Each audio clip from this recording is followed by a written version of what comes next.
Let's get on to 12-lap heat number 5. Eric Humphries out of Fresno, California, the 15. On the pole for this one, Brad Aumen out of Vancouver, British Columbia, the 8A. He's going to line up on his outside. Audra Sasselli lines up inside row number 2. She's back behind the wheel of a wing sprint car on pavement for the first time in 4 years. To her outside, Dylan Reynolds in the black 93 out of Leesburg, Florida. Spokane, Washington's TJ Sneva, the son of the famed Jerry Sneva, nephew of the great Tom Sneva, in the 64 on the inside of row number 3. Outside him, Mike Hathaway out of Colorado Springs, Colorado in the 27. Alone in the 4th row, 3rd generation sprint car racer Natalie Waters out of West Jordan, Utah in the 1. All right, here we go again. It's about this start and how critical it is. Last race went to the orange 14. He ended up winning the heat race. Let's see if Humphries can beat out on the inside on the 15 to the line with Aumen on the outside of the 8. Here we go. Okay, here we go.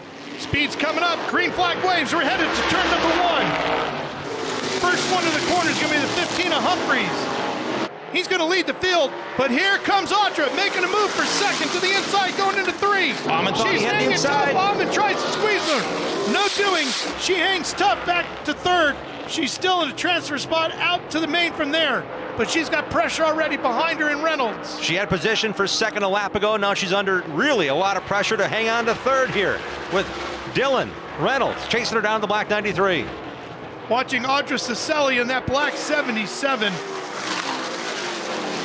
Driver out of Selma, California. Now she starts to pull away a little bit from Reynolds and sets her sights on Aumen. So maybe we'll have a battle brewing here for 2nd as she makes up a lot of ground headed to 3. She had a really strong start, but Aumen really got close to her car and kind of maybe made her check up a little bit. And that's 5 laps ago now. She's trying to get back in the running here, it seems like. Meanwhile, out front, Humphries here in the 15. Everything magnifies. Those little moments where Aumen kind of got to the inside and pitched her down in turn 3 and 4. That's all it took to get that spot, and now he's got some distance on her. Audra clean here in the 77. Nobody behind her really pushing too hard right now. She's got a handful of car lengths between her and that 93 of Reynolds. There you see the differential. Reynolds has adopted the Davey Hamilton line. He's going into turn number 2 and kind of going way up the track and then turning left to hit the dog leg. He's found a little bit of speed. He's closed up a car length or 2 on her. Yep. Watch how high he gets off on the corner here. Yep, there he goes. Building that outside line. Cuts way down to 3 and slides it up off the 4, and Audra at that point is able to drive off the corner better. So he's pretty good on corner entry. She seems to be better on corner exit. And her line's moving up a little bit more flow, a little bit more momentum, it seems like, for her. That's getting her some distance now. Oh, he got up into the wall there. Did you see Reynolds tapping the wall here on the front straightaway with that right rear? So he's a little too loose, and that's going to give Audra all she needs to pull away from him. Meanwhile, your race leader getting around Waters. Eric Humphries. White flag is out, 1 to go. Spin for the 93 of Reynolds after tapping the wall. I wonder if he cut a tire down. Let's see, here's a replay. Watch the 93 get loose here, up to the wall. Closing in quickly here. Thought he had something. Oh, this is the spin. Yep. I thought we were going to back it up a little further and see him tapping the wall. Just didn't get the traction into 1 and 2. Got a little bit high. It looks like all those Hoosiers were full of air. I think he just lost it, like you said. He's got to look at this. He's slapping the helmet here, like, man, what did I do? What was I thinking? What did I do? He'll have a chance here. We had a heat race earlier. If you're just joining us, that was a caution on lap 9. We came out with a green and white together for 1 lap dash. I'm sorry, it was on lap 11 of 12.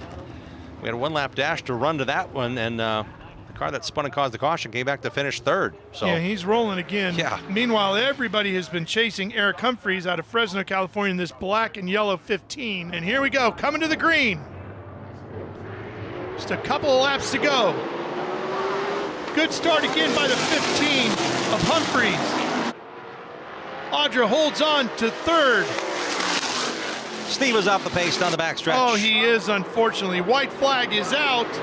See if he's able to get to the infield, if we're going to go to caution. We're going to the caution. Car just kind of blame off at turn number 2.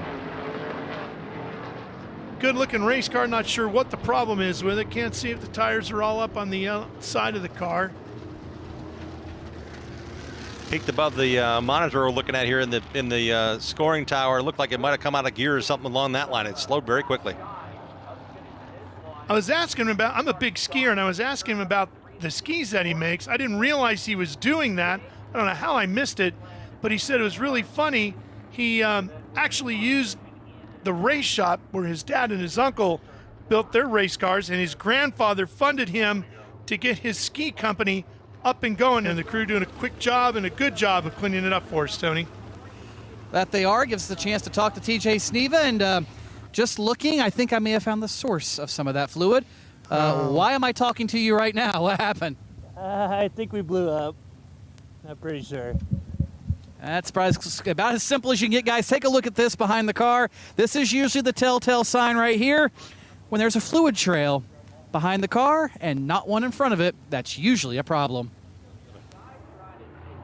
All right, getting ready to go back to green. Here we go. Racing again at the bull ring. Eric Humphries on the front row on the initial start, takes the lead. Again, he does it here on the restart. Brad Aumen. Aumen coming hard to the inside as we go down into 3. But he's good on that entry, but not good through the center of the corner, and that's going to allow Humphries to pull away with the flight flag now waving in the air. Audra hanging on to 3rd for one more lap. Can she get the straight transfer? Here we go, coming to the line. Humphries takes the win. Aumen takes 2nd, and hanging on for 3rd, Audra Sasselli out of Selma, California. Dylan Reynolds ended up passing on the last lap. He got past Hathaway to finish 4th. And he spun early on, racing Audra for 3rd position. Good job, good recovery there. Humphries, nice job. He's in the dash. It's going to be a very tough one. There's no doubt about that. And Eric Humphries, I think, may be prepared for that. Did that give you enough of a preview as far as what to expect, not just with the race car, but physically in this one? Yeah, actually, that was probably our longest green flag that we had, even through practice and all that. So learned a lot from there, that heat race, and make some adjustments for a longer run. I think it'll be good. I feel good in the car, and worked through some brake problems that we had in the rear. Actually, we had to replace the rear end just after the qualifying, but everything seems to be good now. I'm happy. This Harvest Supply machine's railing pretty good, and we got to get her to the front. We got the dash to go to now and see what happens. We'll certainly see what happens. Of course, Brad Aumen comes in, and Audra Sasselli, the 3rd and final transferee. I've been following this story all weekend, where she basically is back in the seat after quite a little bit of a hiatus, and she'll get the balaclava off, wipe some sweat from her brow, and you made it. Are you a little more confident now than you were earlier? I made it. My car was tight, so I was just defense driving. I just want to make the main, and then we'll reassess for handle tomorrow. Well, she made the main, guys, and she did it in dramatic fashion, but all that matters is the result.